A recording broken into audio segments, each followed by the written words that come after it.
Assalamualaikum warahmatullahi wabarakatuh. Perkenalkan, saya Raditya Pranaja bin Nabil Kirono dengan NIM G00251167 dari kelompok A5 dengan aslab Mbak Alicia. Nah, kali ini pada laporan praktikum ke-1 ada sebuah kasus terkait dengan gangguan struktur pada tulang belakang. Nah, skenarionya seperti ini. Tok Dalang 65 tahun datang ke rumah sakit A dengan keluhan nyeri di bagian punggung bawah sejak 1 minggu yang lalu. Dokter mengatakan bahwa terdapat gangguan struktur pada tulang belakang Tok Dalang. Jelaskan struktur anatomi vertebrae meliputi osa, ligamenta, dan artikulatio. Oke, pertama osa atau tulang.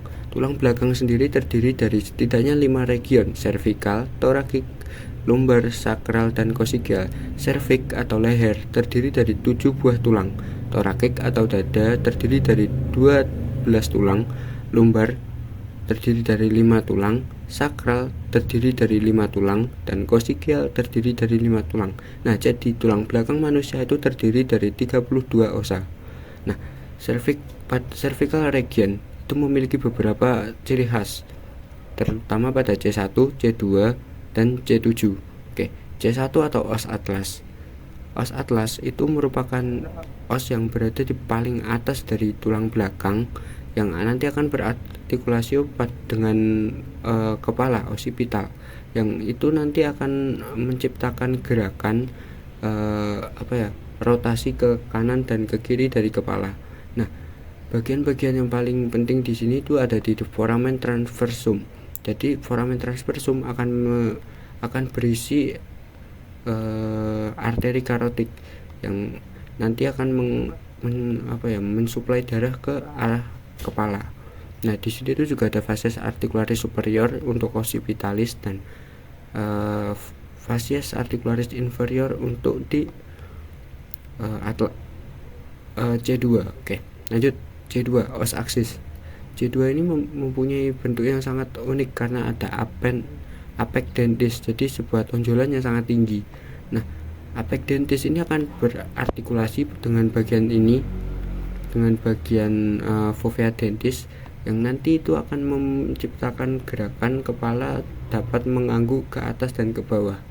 Nah, pada bagian ini juga memiliki ciri khas yang sama, ada tambahan yaitu processus spinosus. Nah, lanjut. Os dari C6 sampai C3 sampai C6, os typical vertebrae cervical.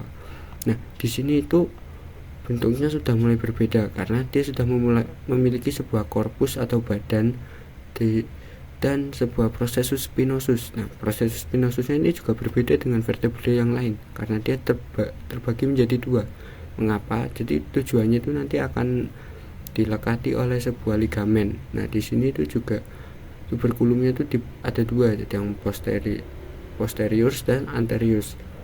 Dan di sini itu nanti dilewati oleh nervus spinalis. Lanjut. C7, os vertebrae prominens. Jadi kenapa kok C7 itu unik? Karena spinosus dari C7 itu sudah mulai jadi 1 dan dia memiliki spinosus yang sangat panjang. Nah, foramen transversum juga berhenti di sini, sebawahnya sudah tidak ada lagi, dan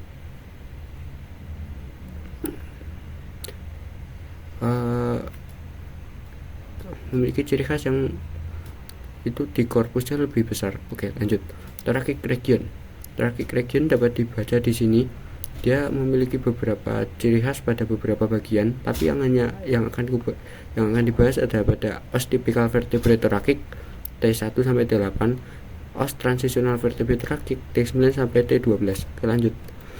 T1 sampai T8.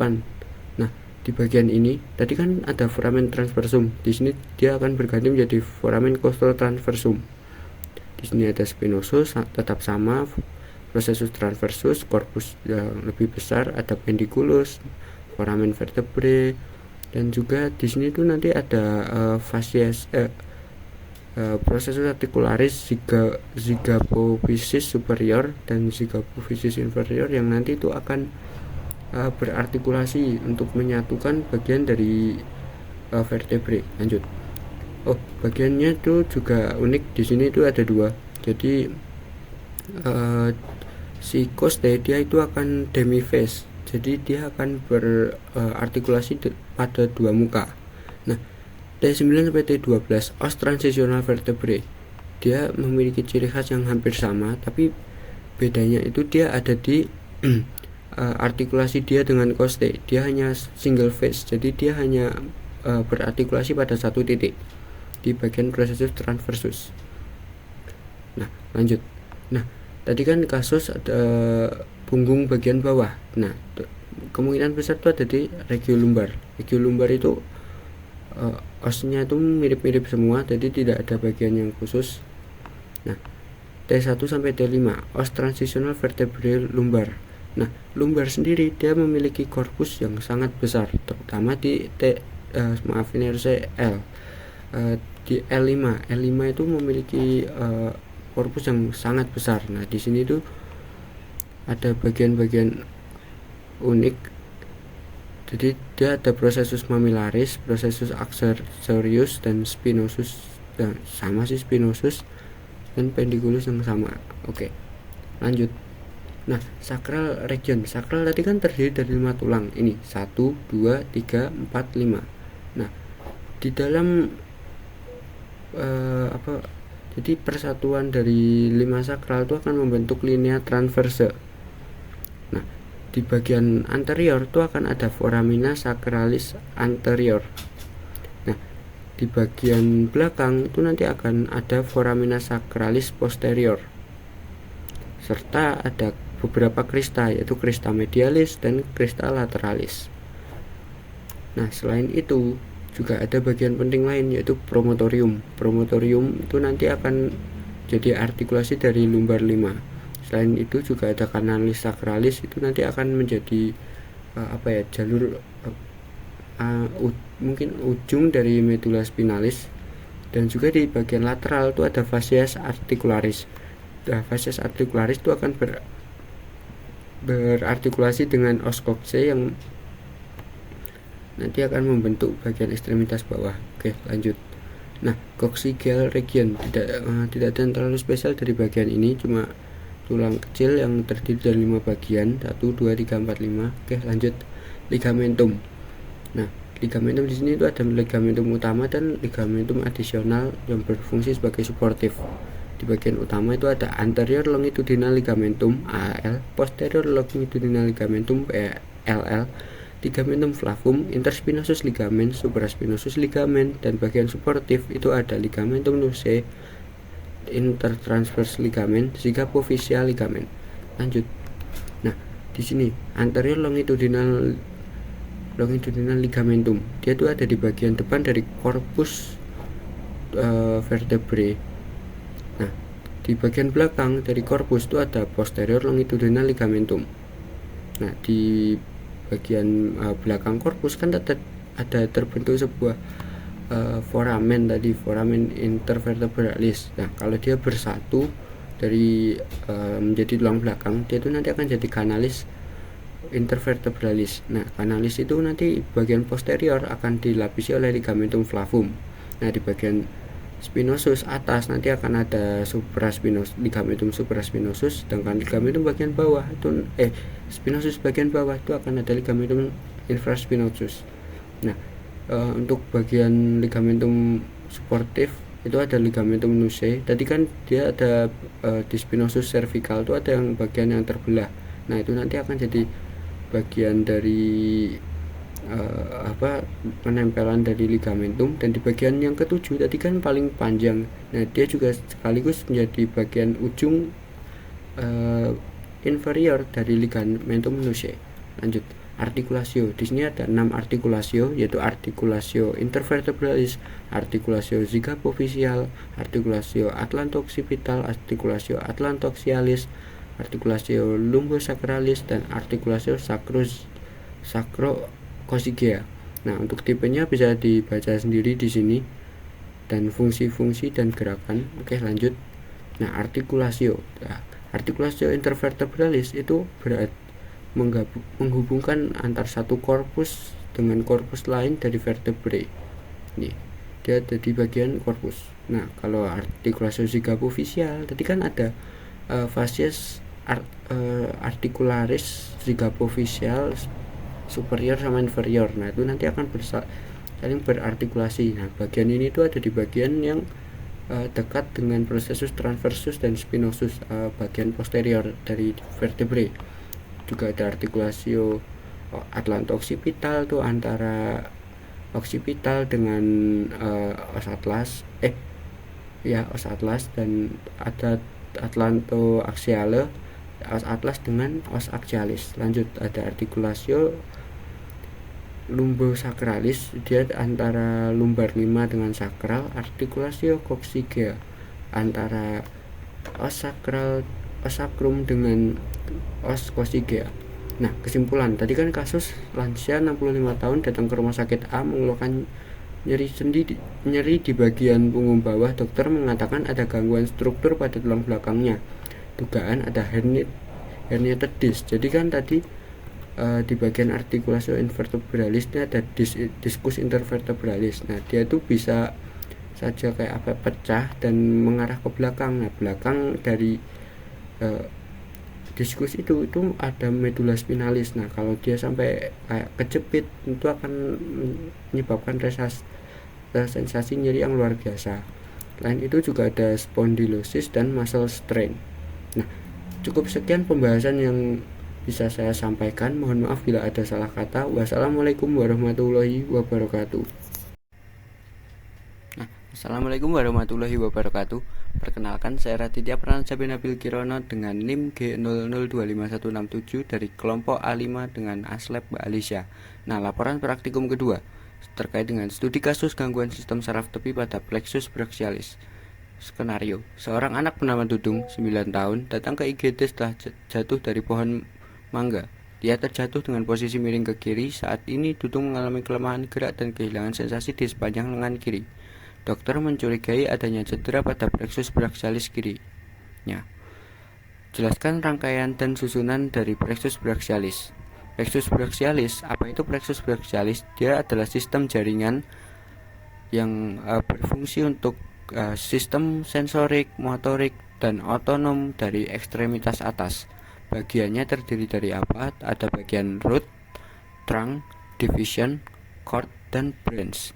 Mengapa bercabang atau beranastomosis? Karena satu sama lain itu nanti akan saling menguatkan dari sistem saraf tersebut. Oke. Ya, bagian root sendiri itu terdiri dari 5 komponen: C5, C6, C7, C8, dan T1. Nah, setiap itu nanti akan keluar dari medula spinalisnya. Nah, variasinya, root itu ada 2, prefix dan postfix. Prefix itu dia naik 1 tingkat. Jadi yang semula dari C5 sampai T1, dia justru dimulai dari C4 sampai C8. Sedangkan postfix dia turun 1 tingkat. Jadi dia dimulai dari C6 sampai ke T2. Setiap variasi itu memiliki perbedaan dan ciri khasnya masing-masing dari fungsi. Jadi bisa ada yang gangguan di bagian jari dan antebrachium, dan juga ada yang gangguan di bagian brachialis. Nah, pada bagian root ini sudah terjadi 2 percabangan, yaitu nervus dorsalis scapula dari C5 dan nervus thoracicus longus dari C5, C6, dan C7. Oke, lanjut. Trunk itu ada pada bagian lebih kiri. Kalau dari gambar dari root, dia ada superior trunk, medialis trunk, inferior trunk. Nah, trunk itu adalah gabungan dari root tadi. Di superior itu adalah gabungan dari C5 dan C6. Untuk medialis itu hanya C7. Sedangkan di bagian inferior itu adalah gabungan dari C8 dan T1. Pada bagian ini terjadi 2 percabangan di bagian superior, yakni suprascapularis, nervus suprascapularis, dan nervus subclavius. Nah, setelah tadi bagian trunk, lanjut ke bagian division. Division itu nanti jadi si trunk ketiga-tiganya itu nanti akan terbagi menjadi 2, anterior dan posterior. Nah, dapat dilihat di situ ada 6 buah. Nah, division itu dapat dibedakan berdasarkan fungsinya. Untuk yang anterior itu untuk fleksi dari otot, sedangkan yang posterior itu untuk ekstensi dari otot. Lanjut, korda. Nah, tadi kan di bagian dari division itu ada yang anterior posterior dari bagian trunk, itu nanti akan menggabung jadi 3 buah, yaitu lateral, posterior, dan medial. Nah, penamaannya itu dipandang dari arteri aksilari. Nah, untuk lateral cord itu terdiri dari anterior division of superior and medialis trunk. Dapat dilihat juga pada gambar itu kelihatan lebih jelasnya. Nah, untuk posterior cord itu jadi semua posterior divisi jadi satu, jadi posterior cord. Medialis cord itu dari bagian anterior division of inferior trunk. Lanjut, branch, percabangan utama. Nah, jadi tadi kan sudah sampai di korda. Nah, di korda itu pada lateral cord dia itu nanti akan mecah jadi nervus musculocutaneus dan menjadi lateral part of nervus medianus. Nah, di posterior cord dia tuh nanti akan jadi nervus axillari dan nervus radialis. Sedangkan pada medial cord dia tuh nanti akan jadi nervus ulna dan medial root of nervus medianus. Jadi tadi kan ada di bagian lateral sama medial. Nah, itu nanti akan gabung jadi nervus medianus. Nah, selain itu juga ada branch lain yang dapat dilihat pada gambar. Itu nanti ada lateral dan medial pectoral nerve, LPN dan MPN, supra dan infrascapulary nerve, thoracodorsal nerve, dan medial cutaneous nerve of arm and forearm. Oke, kesimpulan kasusnya tadi kan seorang anak 9 tahun jatuh dari pohon dengan posisi miring ke kiri, mengeluhkan kelemahan gerak dan kehilangan sensasi pada lengan kirinya. Dugaannya itu ada satu, yaitu cedera plexus sinistra. Tapi cedera ini tuh terdapat 2 jenis, yaitu Duchenne palsy dan Klumke palsy. Nah, untuk yang pertama itu tadi di C5 dan C6, nanti itu akan wal tertib dan bahu serta sikunya itu nanti akan lemah. Sedangkan untuk Klumke palsy dia nanti akan terjadi kerusakan itu di C8 dan T1. Itu nanti efeknya ada pada tangan dan jari yang lemah bisa disertai dengan Horner. Nah, cukup sekian penjelasan dari saya. Mohon maaf bila ada salah kata. Wassalamualaikum warahmatullahi wabarakatuh. Assalamualaikum warahmatullahi wabarakatuh. Perkenalkan, saya Raditya Pranca Nabil Kirono dengan NIM G0025167 dari kelompok A5 dengan aslep Mbak Alicia. Nah, laporan praktikum yang ketiga terkait dengan studi kasus nyeri hebat di regiofemoralis pada atlet sprint. Skenarionya dapat dibaca. Minho 33 tahun merupakan seorang atlet lari cepat sprint. Suatu hari ketika sedang berlatih, Minho tiba-tiba mengeluhkan nyeri hebat di tungkai kanan atasnya. Berdasarkan kasus tersebut, jelaskan anatomi regiofemoralis meliputi osa, muskuli, dan inervasi. Osa bagian regiofemoralis hanya terdiri atas satu tulang, yakni os femur. Os femur itu memiliki banyak sekali bagian-bagian penting seperti yang dapat dilihat pada gambar. Nah, pada bagian superior ada caput femoris. Caput femoris itu nanti akan berartikulasi dengan acetabulum pada os coxae yang menciptakan artikulasio coxae. Dia akan memiliki pergerakan yang sangat bebas untuk menggerakkan tungkai bawah. Nah, di bagian bawahnya ada kolum femoris atau leher dari femur.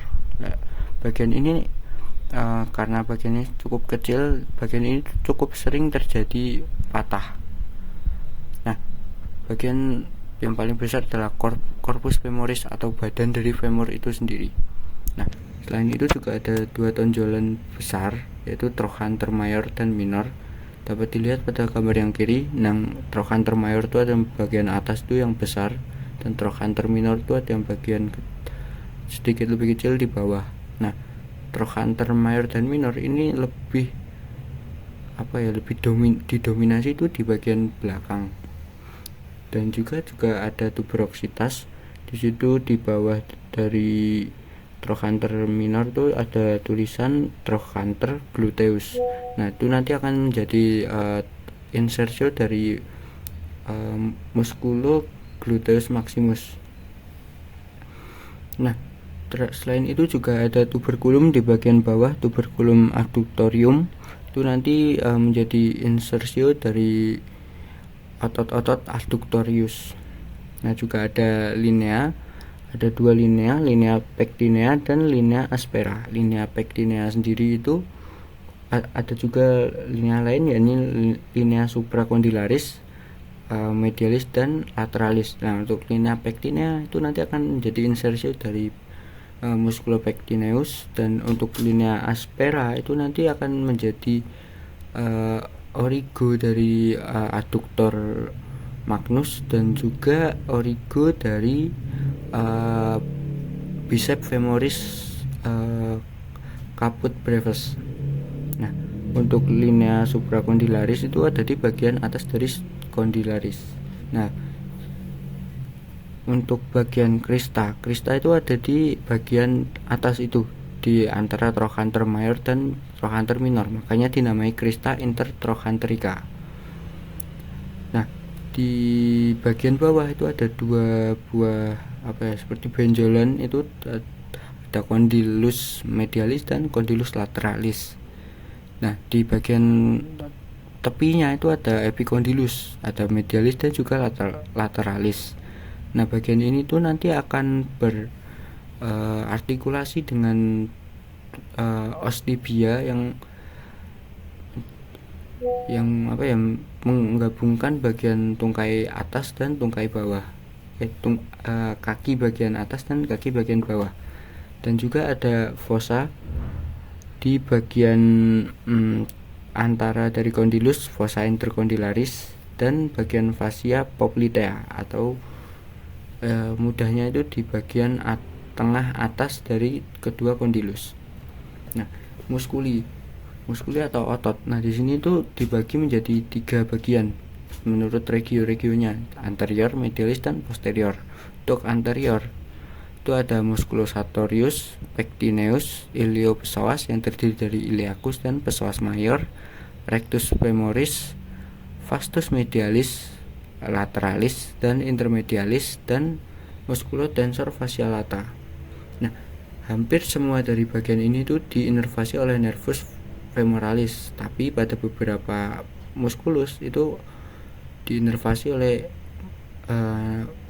nervus lain. Misal di psoas mayor tuh dari plexus lumbalis, dan musculotensor fascia lata itu dari nervus gluteus superior.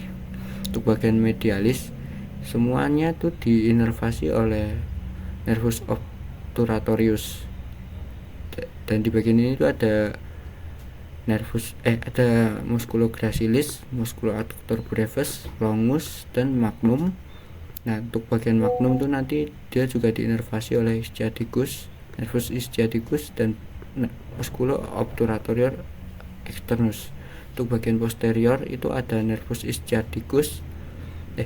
Untuk bagian posterior itu diinervasi oleh nervus ischiadicus, terdiri dari musculus bicep femoris, nervus musculus semitendinosus dan musculus semimembranosus. Nah, ini adalah bagian anterior.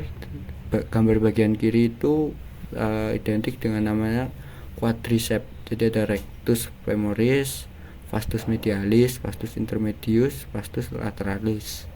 Nah, untuk yang gambar kanan tuh kan tadi ada beberapa muskulo lain seperti pectineus, musculotensor fascia lata, dan sartorius itu ada di bagian depan, tapi dia lebih condong ke bagian yang samping. Oke. Nah, untuk bagian medialis yang benar-benar samping itu diisi oleh musculo adduktor dari adduktor brevis, magnus, longus, dan muskulo lain seperti musculo gracilis dan abductorius externus yang pada gambar ini tidak terlihat, tapi ada tepat di belakang dari pectineus. Nah, untuk gambar yang kanan itu ada di bagian posterior. Gampangnya itu biasa disebut dengan hamstring, terdiri dari musculus semitendinosus, musculus biceps femoris, dan musculus semit membranosus. Nah, untuk inervasinya gampangnya itu dibagi jadi 3. Untuk yang anterior tadi kan rata-rata di nervus femoralis. Untuk yang bagian medialis tadi ya nervus obturatorius. Untuk bagian posterior itu nervus ischiadicus. Oke. Kesimpulan, kasus seorang atlet lari cepat mengeluhkan nyeri hebat di tungkai bawah atas. Nah, dugaannya itu terjadi muscle strain, shin split, stress factor, atau compartment syndrome. Nah, cukup sekian penjelasan dari saya. Mohon maaf bila ada salah kata. Wassalamualaikum warahmatullahi wabarakatuh.